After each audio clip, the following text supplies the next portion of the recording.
Boa noite a todos. Vamos começar então o nosso curso de Direitos Reais. Nós estamos aqui na parte 10 e hoje nós vamos falar sobre formas de perda da propriedade imóvel.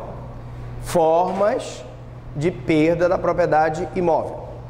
Nós vamos falar da alienação, da renúncia, do abandono, do perecimento do imóvel e da desapropriação. Então anotem lá: alienação, renúncia, abandono, perecimento do imóvel e desapropriação. Vamos começar com a alienação. Alienação é contrato oneroso bilateral, ou seja, oneroso porque demanda o gasto de um dinheiro, pagamento, uma contraprestação. Bilateral porque não é um contrato unilateral, as pessoas convencionam as cláusulas do contrato. De caráter pessoal ou real, porque aí eu tenho uma alienação que vai envolver pessoas e envolve um imóvel, daí por isso ser real. Mediante a transferência da coisa, aquele bem será transferido para aquela pessoa que adquirir aquela propriedade. Bom, aí nós temos a renúncia. Já a renúncia é um ato unilateral. A pessoa pode renunciar àquele imóvel unilateralmente. Não requer registro, salvo na herança que implique em abandono ou desistência, que resulta em extinção de direitos. Você pode ter recebido uma herança e você pode renunciar a essa herança. Ou você pode aceitar essa herança e transferir essa herança para sua mãe, para o seu irmão, que é mais pobre que você. Mas necessariamente uma renúncia, primeiro, é um ato unilateral. A pessoa que renuncia decide unilateralmente, não é um contrato bilateral. Segundo, eu preciso registrar a minha renúncia em cartório? Não. Se eu renunciei àquele imóvel, eu não preciso fazer esse registro. Não preciso.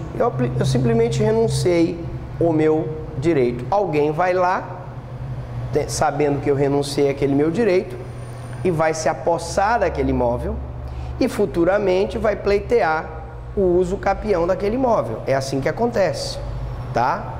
A pessoa se apossa do imóvel e vai pleitear o uso capião do imóvel. Bom, salvo na herança que implique abandono ou desistência, que resulta em extinção de direitos. Na renúncia à herança, sim. Se tu recebes um imóvel mediante a herança e tu abandonas, renuncias, tu estás, então, com aquela situação de desistência que vai resultar numa extinção de direitos.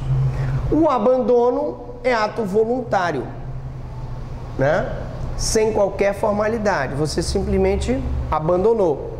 Você pode simplesmente renunciar ou na maioria das vezes você simplesmente abandona. Você não vai mais naquele imóvel. Você adquiriu um imóvel no interior, você não tem tempo de ir, é um terreno grande, não tem casa, não tem nada, você não fez nenhuma benfeitoria, você vai abandonando. E aí os posseiros verificam que aquele imóvel não tem dono, vão para lá, tomam posse do terreno e ali vão futuramente pleitear um uso capião. Se for rural, pode ser urbano, né? Ou pode ser rural, pode ser individual, pode ser coletivo. O arrependimento é elemento básico do abandono, tá? Evidentemente que se você abandonar um imóvel, convém que você se arrependa antes que complete ano e dia. E se ele completar mais de ano e dia, nós sabemos que vai haver a impossibilidade de você ser reintegrado naquela tua posse. Muito bem. Perecimento do imóvel. Aí nós temos que é a extinção de um direito ou da coisa que lhe servia de objeto. E aí eu posso ter o perecimento por várias situações, né? não sei se vocês já viram um filme chamado O Impossível, e retrata o tsunami que houve na Tailândia, né? Então, naquele tsunami, evidentemente, muitas terras houve o perecimento daqueles imóveis. Haviam vários resorts na orla, né? Na parte litorânea. Vocês sabem que a onda gigante, a tsunami, ela atingiu até a costa da Somália, na África. Imagine o impacto que ela teve diretamente naqueles países ali como a Tailândia, o Laos, o Camboja, o Vietnã e alguns países da Oceania como Bornéu.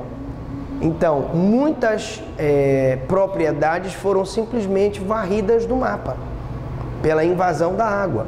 Mas eu poderia ter uma erupção vulcânica, eu poderia ter um terremoto de proporções colossais. Existem várias situações em que eu tenho o perecimento do imóvel. Desapropriação.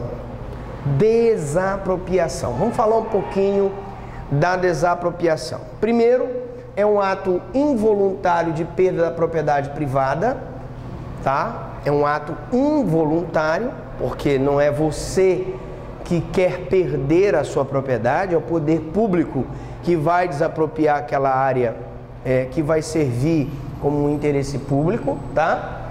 Por intervenção do poder de império, de quem? Facultado à União, aos estados e municípios e ao Distrito Federal. Então a União vai fazer uma obra, vai fazer uma ferrovia, a tua propriedade está ali no meio da ferrovia. A União vai então e vai desapropriar aquela obra. O Estado está fazendo uma rodovia, ele precisa levar a rodovia até a alça viária. Ele vai fazer ali, ele não quer nem saber. Ah, mas tem propriedades no meio, propriedades privadas. Ele vai desapropriar, vai pagar um justo preço e aquela pessoa vai sair de lá, porque aquilo ali é interesse público do Estado. Então pode ser tanto facultado à União, quanto aos estados e municípios e ao Distrito Federal. Muito bem. Bem como de cessionários aos serviços públicos no interesse social, utilidade pública. Então eu posso ter uma desapropriação feita em favor de um cessionário, né, de serviço público, e sempre a desapropriação vai ser ou por interesse social ou por utilidade pública.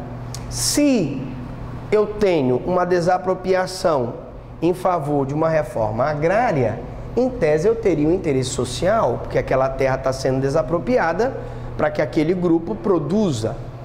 Se eu tenho uma utilidade pública, aí não, eu tenho o Estado que vai fazer uma rodovia e que ele precisa necessariamente que aquelas casas sejam desapropriadas para que aquela rodovia chegue até um determinado local para desafogar o trânsito na cidade, por exemplo. Quais os fundamentos, professor Franklin, da desapropriação? A desapropriação é ato unilateral do poder público fundado em lei mediante justa indenização. Então, primeiro, vamos colocar os fundamentos. É ato unilateral, só o poder público decide. Não é o particular que diz, olha, vem aqui desapropriar o meu imóvel. Não.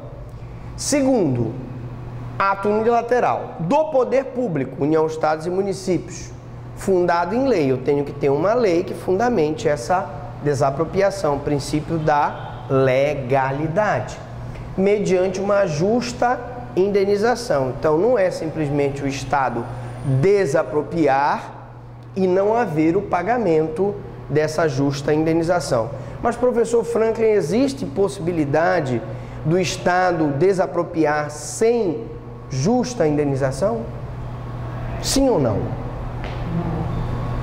Sim. Quando?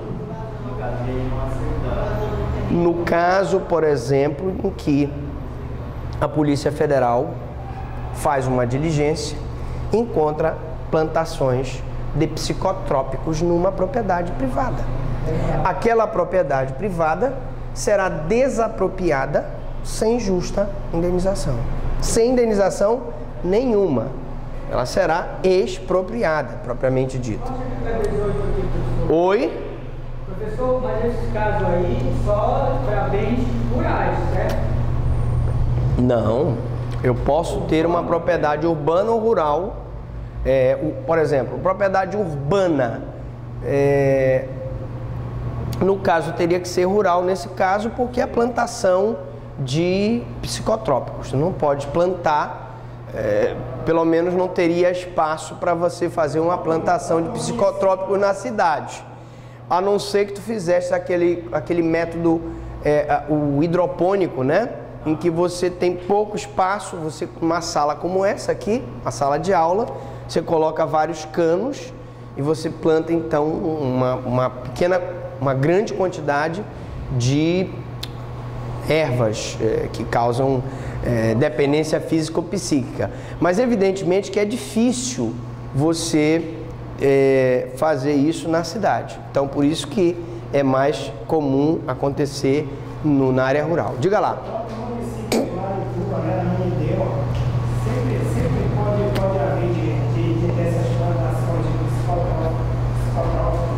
Sim, lá em municípios que têm propriedades grandes, eu posso ter uma plantação e essa propriedade pode ser desapropriada sem justa indenização. Muito bem, pressupostos. Utilidade pública e interesse social.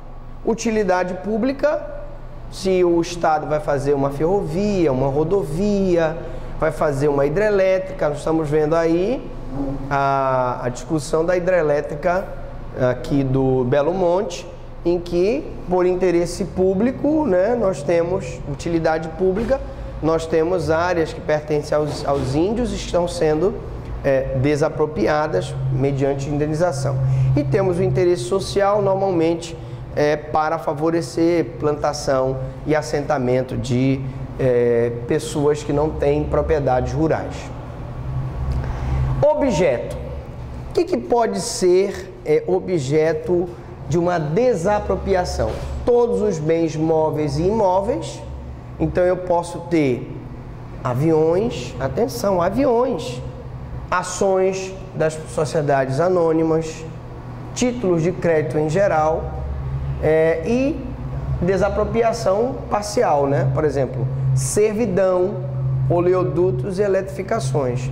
Então, quando a Eletronorte, por exemplo, vai passar a sua eletrificação por um terreno, ela faz uma desapropriação parcial. Aquele local onde fica, como é que chama aquele espigão de ferro? Como é que chama? É o poste, né? É a torre, o linhão, exatamente. O linhão, a torre, ele vai ter uma desapropriação parcial, não é isso? Ou seja, eu vou ter em servidões oleodutos. Você vai trazer o gás, ou um gasoduto, né? Nós temos um gasoduto que vem da Bolívia e vai, salvo engano, até São Paulo. Esse gasoduto passa por várias propriedades e ali, naquelas propriedades, há uma desapropriação parcial. Retrocessão. Retrocessão é a possibilidade de reaver o imóvel expropriado pelo mesmo preço. Eu tive um imóvel expropriado, houve uma asta pública, ninguém adquiriu aquele imóvel, o Estado não exerceu o seu direito e eu posso ir lá e pelo mesmo preço que ele foi cotado, né? Eu recebi o preço, não gastei o dinheiro, com juros e correções monetárias eu vou lá e pago o preço.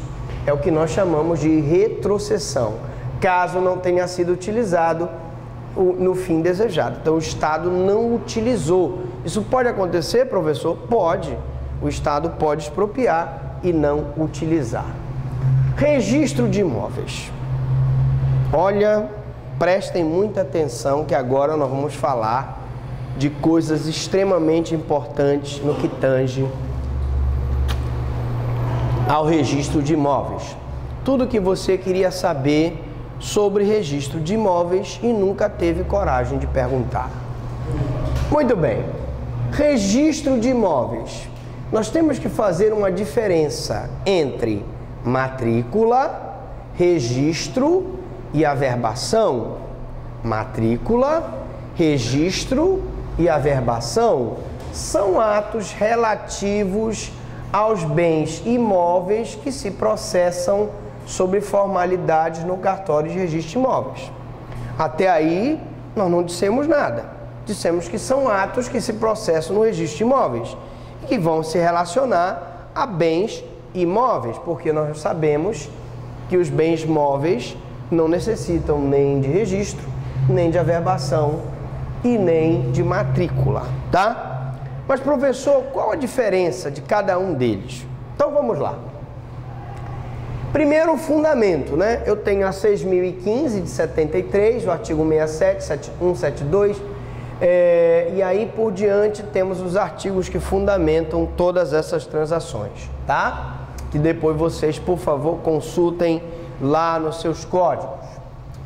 E aí eu vou começar falando sobre a matrícula. Imagine que na sua prova caísse para você explicar qual a diferença entre registro, matrícula e averbação.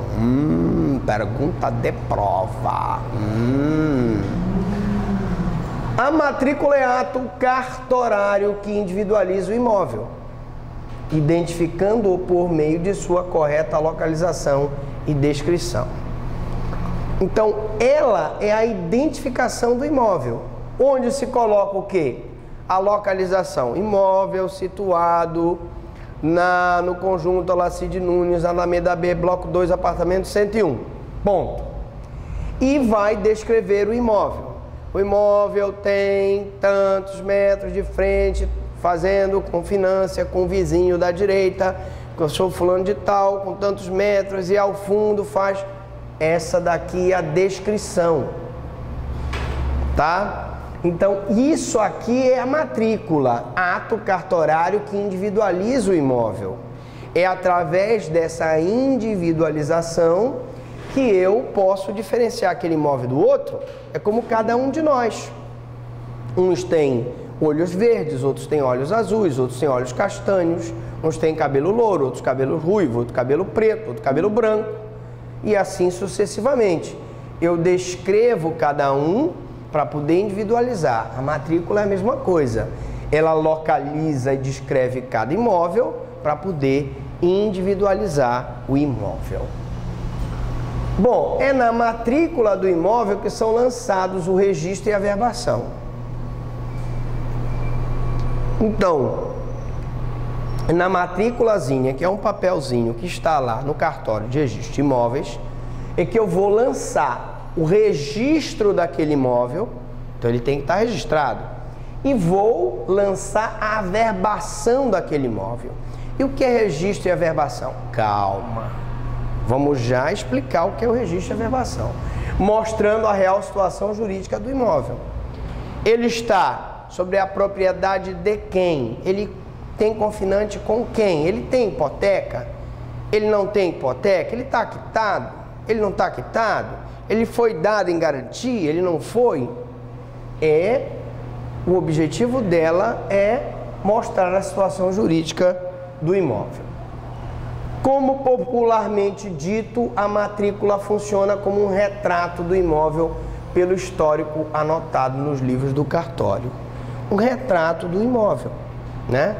A matrícula é um retrato e é através do retrato que você consegue descrever a pessoa, não é isso? Matrícula é o retrato do imóvel. Bom, e o registro, professor? Professor Franklin, o que é o registro? O registro é o ato cartorial que declara quem é o proprietário formal e legal do imóvel. Então, qual o objetivo da matrícula? Descrever o imóvel. Qual o objetivo do registro? É um ato que declara quem é o proprietário. Através do registro, eu sei quem é o proprietário daquele imóvel, tá? E ainda se a propriedade deste bem está sendo transmitida de uma pessoa para outra. João vendeu o bem imóvel dele para Pedro. Isso é um ato de registro que vai declarar quem é o proprietário. Atenção, eu estou dizendo bem claro, declara quem é o proprietário, não declara quem é o possuidor. E para efeito de registro, só me interessa saber quem é o proprietário. Porque eu posso ter no registro um proprietário e posso ter no imóvel um outro possuidor.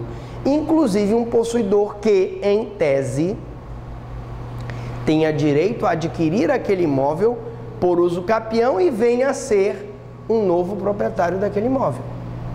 Mas aqui ele tem um registro daquelas pessoas que efetivamente foram ao cartório, fizeram uma transação bilateral onerosa, pagaram o imposto de transmissão inter vivos e uma vendeu para outra e essa pessoa que adquiriu se tornou proprietário. Esse que é o objetivo do registro.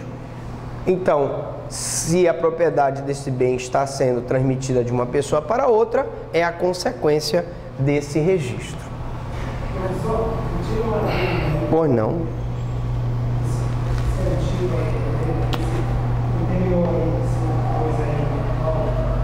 Sobre o registro, numa situação de uso capião, a casa posteriormente está no registro do antigo proprietário. Sim. Sendo um outro que está tomando de posse, está em torno de ser. Na hora em que ele entra com uso capião, ele vai no cartório, vê em nome de quem está registrada aquela propriedade como proprietário, para poder mandar citar o proprietário. Vocês aprenderam que na ação de uso capião, quando eu movo a ação de uso capião, eu não só tenho que mandar citar o proprietário, como tenho que mandar citar os confinantes. Como é que eu sei quem eu vou mandar citar? Alguém perguntou aqui no dia, na aula, e eu dizia, é muito simples, você vai lá e verifica no registro do cartório quem está registrado. O cara pode até não ser mais vivo, pode ser uma empresa que já se extinguiu, mas está lá no nome dela. Aí na nossa petição tinha uma empresa que nós não sabíamos mais onde ela era localizada, e aí foi feita uma citação por edital, porque ela estava em local incerto e não sabido. Então são os macetes que a gente vai aprendendo. Diga. Se no caso o proprietário for morto já e tiver o registro na posse dos filhos, e os filhos não quiserem transferir, entendeu? Por motivo de uso capião. Se o proprietário for morto, tu vais fazer se tu não tiver essa informação, tu vais fazer no nome dele. Mas se tu tiveres essa informação, a partir do momento do falecimento dele, a posse do bem, a propriedade, se transmite aos herdeiros legítimos e testamentários. Então, se tu tiveres conhecimento de quem sejam os herdeiros, tu vais citar os herdeiros. No caso, entrar com uma ação de julgamento contra o espólio. Exatamente. Você matou a charada. Bom, eu não sei então quem são. Então eu sei que ele é morto. Se eu não souber, não existe nada demais de eu entrar com ação contra ele. Porque às vezes no registro não diz que ele é morto. Não tem essa informação no registro. Para todos os efeitos ele continua vivo. Tá, mas se ele morreu, tá. Se eu sei que ele morreu, eu posso entrar diretamente contra o espólio dos herdeiros legítimos, né? Eu entro contra o espólio de João Henrique de Castro Leão, pai, por exemplo. Tá? As escrituras de compra e venda ou de hipoteca de um imóvel são as registradas na matrícula. Então, lógico, se a matrícula me mostra a situação do imóvel, é como uma fotografia. Se você tira uma fotografia de uma pessoa com catapora, você vai saber pela fotografia que ela está com catapora. Se você verifica a matrícula e a matrícula registra que aquele imóvel está hipotecado, você vai saber que aquele imóvel está hipotecado. E você compra o imóvel hipotecado se você quiser. Você sabe que ele está gravado com ônus real, tá? Ou seja, os dados referentes ao negócio que se efetivou são anotados na matrícula do imóvel ao qual diz respeito. Então, todos os dados daquele imóvel, se ele foi hipotecado, se ele foi gravado com algum ônus, se sobre ele recai alguma enfiteuse, algum ônus da propriedade, nós vamos ter que declarar na matrícula. No caso do hipoteca, que o empréstimo junto a uma instituição financeira, e aí ela hipoteca, ela comunica essa hipoteca no registro de imóveis, a instituição financeira? A instituição financeira, na hora em que você vai no banco e você hipoteca teu imóvel, aquela hipoteca é comunicada, o banco comunica ao cartório que aquela propriedade está hipotecada. Justamente porque o banco pega a tua propriedade como garantia do pagamento da tua dívida. Então há o interesse do banco de fazer o quê? De tornar público através da transcrição na matrícula daquele imóvel que aquele imóvel está hipotecado, tá? Então, se efetivou ou não essa hipoteca, ela vai constar na matrícula. Tá, professor, e a averbação? Já vimos que a matrícula tem a função de escrever, vimos que o registro tem a função de discriminar quem é o proprietário, e agora para que serve a averbação? A averbação é ato que anota todas as alterações ou acréscimos referentes ao imóvel. A averbação é ato que anota todas as alterações ou acréscimos referentes ao imóvel. O imóvel ampliou, o imóvel reduziu, e também as pessoas que constam do registro ou da matrícula do imóvel. Então eu tenho, que nós falamos numa aula, de cadeia dominial.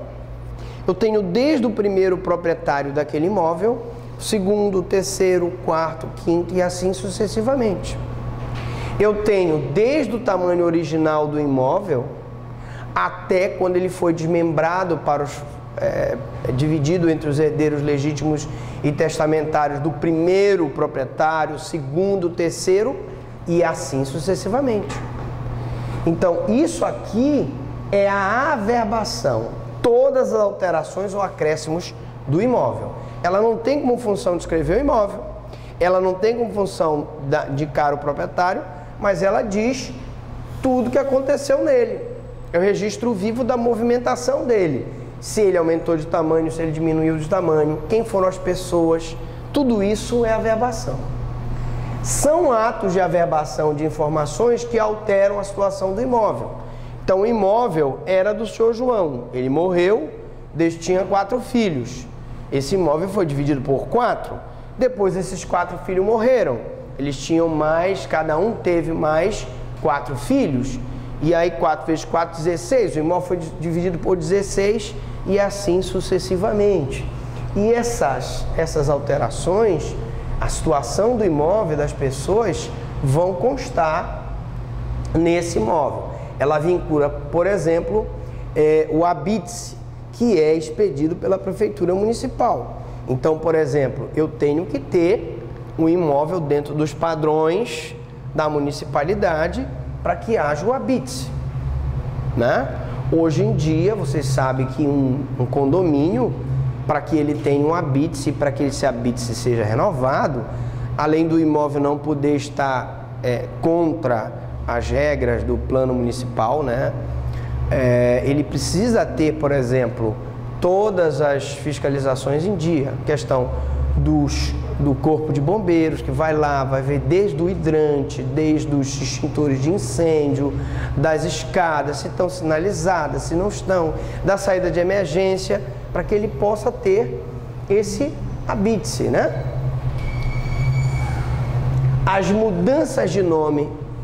O imóvel foi de João, depois passou a ser Pedro, depois foi para Marcos, depois foi para sei lá, modificações de estado civil decorrentes de casamento ou divórcio. Então, João foi casado com Maria, depois se divorciou, aí se casou com Leopoldina, depois ele morreu, ficou para ela casou-se com outro, e, enfim, são as alterações. Importa observar que a averbação também é utilizada para informar formal e judicialmente sobre eventuais cancelamentos de hipoteca, e aí você tirou a hipoteca, né? Estava aperreado, coitado, rapaz jovem, estudando para ter um futuro promissor,